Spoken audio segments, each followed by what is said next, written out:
অস্ত্র আমাদের হাতে নেওয়ার বৈধতা দেওয়া হোক। আল্লাহর কসম কোন নেতা লাগবে না, আমরা নিজেরাই যথেষ্ট। বিএনপি সরকার আসার সাথে সাথে এদের হঠাৎ উত্থান।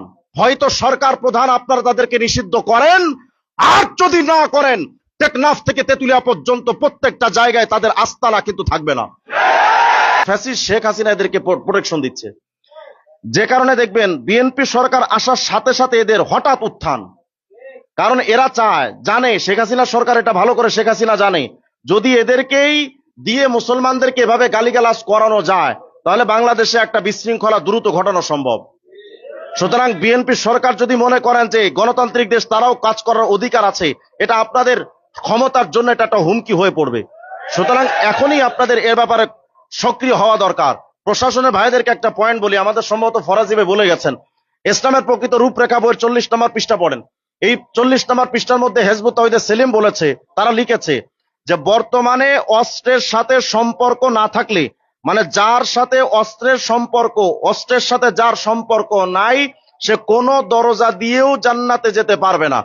আমি প্রশাসনদের কাছে জানতে চাই, হিজবুত তাওহীদের সেলিমের এই বক্তব্য যদি মানতে হয় যে জান্নাতে যেতে গেলে, মুসলমান হতে গেলে অস্ত্রের সাথে সম্পর্ক রাখা লাগবে, যেহেতু তারা ছাড়া মুসলমান নয়, তার মানে তাদের কাছে অস্ত্র আছে, তাদের সাথে অস্ত্রের সাথে তাদের সম্পর্ক আছে। আপনারা যে এই বক্তব্য সেলিমরা দিল, এই বক্তব্যটাকে আপনারা মানেন কিনা? আমাদের প্রশ্ন হলো, প্রশাসন যদি এই অস্ত্র সংক্রান্ত হিজবুত তাওহীদের সেলিমদের বক্তব্য মেনে নেয়, তাহলে ওই অনুমতিটা আমাদেরকেও দেওয়া হোক, অর্থাৎ অস্ত্র আমাদের হাতে নেওয়ার বৈধতা দেওয়া হোক। আল্লাহর কসম কোন নেতা লাগবে না, আমরা নিজেরাই যথেষ্ট। আর যদি আপনারা বলেন যে নিয়ম অনুযায়ী, বাংলাদেশের সংবিধান অনুযায়ী তাদের এই বক্তব্যটা সরাসরি জঙ্গিদের বক্তব্য, সুতরাং অতি সত্বর এই ফেনী সহ বাংলাদেশের প্রত্যেকটা জায়গা থেকে হিজবুত তাওহীদকে নিষিদ্ধ করতে হবে। যদি আপনারা প্রশাসনের লোকেরা মনে করেন আমরা আপনাদের কাছে দয়া ভিক্ষা চাচ্ছি, আল্লাহর কসম কোনো দয়া ভিক্ষা নয়, এটা আমাদের সাংবিধানিক অধিকার। সুতরাং যদি আপনারা সহজভাবে তাদেরকে বন্ধ না করেন, আমি 8 বছর ধরে চিল্লাচ্ছি, জাতিকে সজাগ করার জন্য আমি কথা বলে যাচ্ছি।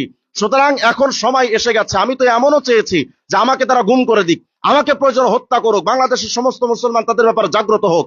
আলহামদুলিল্লাহ এখন সে জাগরণের সময় এসেছে। খুব তাড়াতাড়ি এমন একটা সময় আসবে, হয়তো সরকার প্রধান আপনারা তাদেরকে নিষিদ্ধ করেন, আর যদি না করেন টেকনাফ থেকে তেতুলিয়া পর্যন্ত প্রত্যেকটা জায়গায় তাদের আস্তানা কিন্তু থাকবে না। আমরা কিন্তু এটা বলি না, আমরা শোনেন, আমি বলি না এটা যে আপনারা মব সৃষ্টি করেন, কিন্তু আমি শুধু মুসলমানদের ঈমানি চেতনার জাগরণের কথা বলে যাচ্ছি। এটা মুসলমানদের ভেতরের কথা। তারা তাদের সামনে তাদের মুসলমানদেরকে গালি দিবে, ইসলামকে খ্রিস্টানদের আবিষ্কার বলে গালি দিবে, মুসলমানদেরকে আসমানের চেয়ে সবচেয়ে নিকৃষ্ট বলে গালি দিবে। বোরখার ব্যাপারে তারা বলে বোরখা শয়তানের আবিষ্কার করা, দাড়ির ব্যাপারে তারা বলে দাড়ি টুপি এগুলোর সাথে মুসলমানের কোনো সম্পর্ক নাই। আমাদের নবীর ব্যাপারে তাদের আকীদা নামক বইয়ের মধ্যে লিখেছে আমাদের নবী মোহাম্মদ আজও পর্যন্ত রহমতুল্লিল আলামিন হতে পারে নাই। তারা লিখেছে আমাদের নবী আজও ইসলামের পরিপূর্ণ যে রেসালাতের দায়িত্ব আল্লাহ দিয়েছিলেন, সেই দায়িত্ব আমাদের নবী মৃত্যুর আগে তিনি পরিপূর্ণ করে যেতে পারেন নাই। এই সমস্ত বক্তব্য জানার পর, দেখার পর, বইয়ের মধ্যে পড়ার পর সেলিমরা যে বাংলাদেশে এখনো টিকে আছে, এটাই সৌভাগ্য তাদের। সুতরাং সরকার প্রধানদের উচিত বাংলাদেশের পরিবেশকে সুন্দর স্বাভাবিক রাখার জন্য হিজবুত তাওহীদকে অতি সত্বর নিষিদ্ধ করা। আর যদি নিষিদ্ধ না করেন, মুসলমান যদি একবার জাগরণ সৃষ্টি হয়, মুসলমান যদি একবার সামনে এগিয়ে আসে, এই পরিস্থিতির সামাল দেওয়ার ক্ষমতা পদ্মা, মেঘনা, যমুনার পানি দিয়েও ঠান্ডা করা সম্ভব হবে না।